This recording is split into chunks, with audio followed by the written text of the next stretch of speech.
अकबर बादशाह के नौरतन में बीरबल की एक इनफिरादी हैसियत थी। वो तंजो मज़ा में भी बड़ी हिकमत की बातें समझा देता था।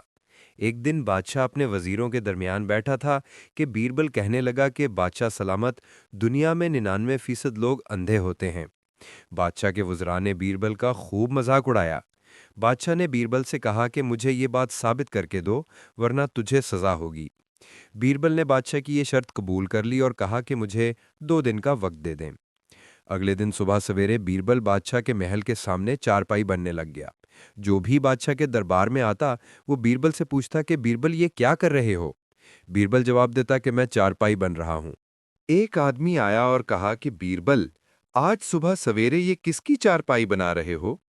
बाकी सब यही कहते कि बीरबल ये क्या कर रहे हो। अगले दिन बीरबल ने दरबार में अपने गुज़िश्ता दिन की सब रुदात सुना दी कि लोग देखते भी थे कि मैं चारपाई बन रहा हूं, लेकिन इसके बावजूद पूछते कि बीरबल ये क्या कर रहे हो।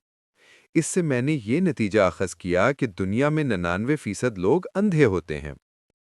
बादशाह के वुज़रा और दरबारी ये सुनकर खूब हंसे